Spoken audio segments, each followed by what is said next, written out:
Assalamualaikum. Saya Lisa dari Bogor, izin bertanya Buya. Saya sudah lama sekali sakit kepala dan punggung terasa berat. Lalu saya diajak abang dan suami saya untuk berobat ke Pak Ustadz. Ustadz tersebut bilang di tubuh saya ini banyak jinnya. Lalu Pak Ustadz memegang dan mengurut punggung saya sambil mengucap bismillah dan ada bacaan-bacaan yang tidak jelas karena tidak terdengar oleh saya. Saya takut kalau Pak Ustadz ada membaca bacaan tidak benar atau disebut jampi-jampi. Kemudian Pak Ustadz bilang jin dalam tubuh saya sudah banyak keluar setelah diurut karena saya muntah. Setelah selesai berobat saya jadi takut kalau Pak Ustadz punya ilmu aneh-aneh yang jatuhnya syirik. Saya jadi mikir pada saat punggung saya dipegang dan diurut oleh Pak Ustadz, jangan-jangan ada sesuatu atau benda-benda yang dimasukkan ke dalam punggung saya karena Pak Ustadz punya ilmu. Pertanyaan saya, apakah saya perlu periksa ke rumah sakit atau ronsen untuk melihat apa ada benda yang dimasukkan ke dalam punggung saya? Saya takut kalau ada benda di punggung saya jatuhnya saya jadi syirik. Tapi kalau saya periksa ke rumah sakit saya takut malah jadi was-was lagi. Saya jadi kayak orang gila karena mikirin masalah ini. Saya baru bertanya kepada Buya sekarang. Yakinkan saya Buya habis ini untuk tidak meminta fatwa lagi kepada ulama lain karena was-was saya ini. Baik, janji Anda tidak bertanya lagi ke siapapun. Baik. Yang disebutkan di dalam Al-Quran seperti surat An-Nas. Min syarril waswas. Waswas. Jadi jin itu akan mempengaruhi kita. Jadi bukan permasalahannya apakah jin masuk atau tidak masuk. Bukan itu. Ulama tidak membahas jin masuk atau tidak masuk. Akan tapi diri kita ini kena pengaruh waswas syaitan minal jinnati wan nas, kan ada waswas dari jin atau tidak. Jadi permasalahan adalah kita terpengaruh, bukan urusannya jin masuk atau tidak masuk. Tidak masuk pembahasan masuk jin atau tidak masuk jin. Tapi adalah taksir. Taksir itu adalah pengaruh dari jin kepada diri kita. Biarpun jinnya di ujung di Gunung Naknung sana. Nah ini bukan urusannya jin masuk ke dalam tubuh kita atau tidak. Kita tidak bahas masalah itu. Nah kalau memang dalam diri Anda misalnya, kena taksir atau pengaruh daripada jin dan sebagainya, akan mempengaruhi perilaku-perilaku Anda. Baca zikir-zikir dan sebagainya. Kan turunnya ayat firman beberapa ayat untuk itu semua yang diajarkan oleh Allah kepada baginda Nabi seperti baca Qul a'udzu birabbil nas, ayat kursi dan seterusnya, untuk itu semuanya.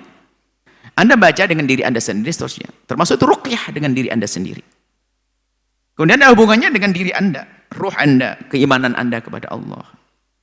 Ya, kemudian ketenangan batin Anda. Jadi saat Anda punya keraguan-keraguan dan sebagainya, sangat mudah jin mengganggu Anda. Baik intinya. Yang namanya gangguan itu ada.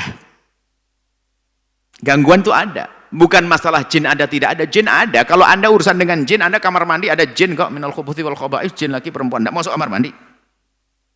Ini yang menjadi masalah bukan masalah jin masuk di tubuh. Anda datang kepada seorang ustadz bilang masuk dalam tubuh Anda jin 500 jin. Sudah, saya bukan urusan dengan masalah itu. Saya tidak tahu itu bagaimana ngitungnya, bagaimana. Kalau taksir jin, ya taksir jin, pengaruh jin kepada seseorang ada. Apakah jin di luar ada urusan di luar atau dalam diri Anda? Jadi sudahlah. Di dalam urusan pengobatan begini jangan datang kepada orang yang sudahlah kalau berbicara yang macam-macam dan sebagainya. Maka cara tobat Anda adalah cukup Anda tidak usah datang kepada orang-orang seperti itu. Karena dia ada cukup dengan mendoakan dan sebagainya, apalagi sudah keluar dan sebagainya ini dan sebagainya. Dengan bahasa-bahasa jin, dia melihat jin ini jumlahnya dihitung lagi, ada macam-macam mahar dan sebagainya. Kemudian wallah alam, hal-hal yang itu bukan wilayah saya, dan yang selama ini kami ketahui adalah kalau ada ruqyah yang diajarkan Nabi adalah mendoakan, baca Al-Fatihah dan yang lainnya, selesai sudah. Nggak ada tambahnya. Nabi mengatakan dalam dirimu ada ini dan sebagainya. Wallah, saya tidak masuk wilayah itu. Hanya yang penting kita tidak berbohong, selesai. Kalau memang ustadz itu melihat yang sesungguhnya, ya sudah. Mungkin betul diperlihatkan oleh Allah. Tapi jadi masalah bohongnya itu, khawatir. Saya tidak mengatakan beliau bohong, tidak.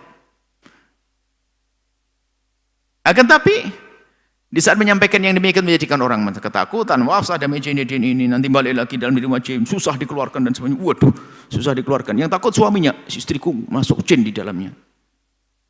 Sudah. Akhirnya menjadi sesuatu yang tidak baik. Baik, selesai bahwasanya Anda tidak usah datang kepada orang-orang seperti itu, malah menjadikan Anda semakin was-was. Sakit punggung Anda itu minta dipijit, yang pijit cari tukang pijit perempuan, selesai nanti. Bukan dipijit sama ustadz. Selesai.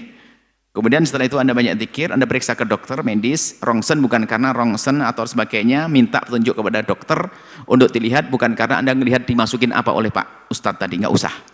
Jadi Anda kalau pergi ke dokter bukan ngurusi apa yang dilakukan Ustadz, nggak akan masukkan suatu. Sudah, nggak usah.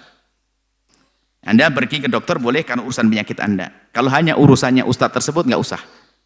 Dan sudah, setelah itu Anda harus tenang setelah ini. Anda tidak usah pergi ke dokter dan menanyakan tentang itu untuk ngerosen tadi Anda lihat apakah ada barang-barang dimasukkan dan sebagainya. Nggak usah. Nggak usah pergi ke dokter untuk itu. Tapi kalau Anda pergi ke dokter untuk melihat sakit Anda apa sih yang ada di punggung Anda, boleh. Dan kami sampaikan jangan semua sakit langsung dihubungkan dengan dunia-dunia perjinan. Sakit fisik dihubungkan dengan jin-jin. Fisik yang benar, memar, mungkin salah urat, segala macam. Kan bisa jadi itu. Diurusin dengan jin. Bawa ke tempat tukang jin. Ya, jangan. Yang perlu dihindari kepada siapapun yang ngobati orang, Anda jangan berbohong. Jangan berbohong. Anda punya Tuhan, punya Allah. Jangan berbohong. Sudah. Ngobati sesuai dengan ilmu Anda. Dengan ilmu Anda sudah selesai. Jangan bohong, Anda tambahin bohongan, kebohongan. Kebohongan tidak menghadirkan kebaikan. Kami tidak mengatakan seseorang berbohong, tidak. Akan tapi wasiat, ini pesan kepada siapapun, jangan biasa berbohong. Adapun Anda, sudah pertama, Anda tidak perlu datang kepada orang-orang seperti itu lagi. Menjaga hati Anda agar aman. Yang kedua, Anda tidak perlu datang ke dokter untuk melihat apa yang dilakukan ustadz itu kepada Anda. Sudah selesai. Kemudian tiga, kalau merasa sakit masih Anda berdatang kepada dokter. Anda banyak zikir saja, baca wirid-wirid, zikir. Kemudian ini Anda pergi ke dokter medis untuk melihat apa sih di rongsen dan sebagainya. Kemudian setelah itu ketemu tidak ada, alhamdulillah. Berarti belum ketemu penyakitnya, itu aja. Jangan bilang macam-macam, apalagi kena santet dan sebagainya. Itu suudon lagi. Sudah selesai, Anda berjanji tidak tanya kemana-mana, Anda dengar ini. InsyaAllah, semoga Allah menjaga Anda, memberikan segala kebaikan kepada Anda. Wallahu a'lam bishawab.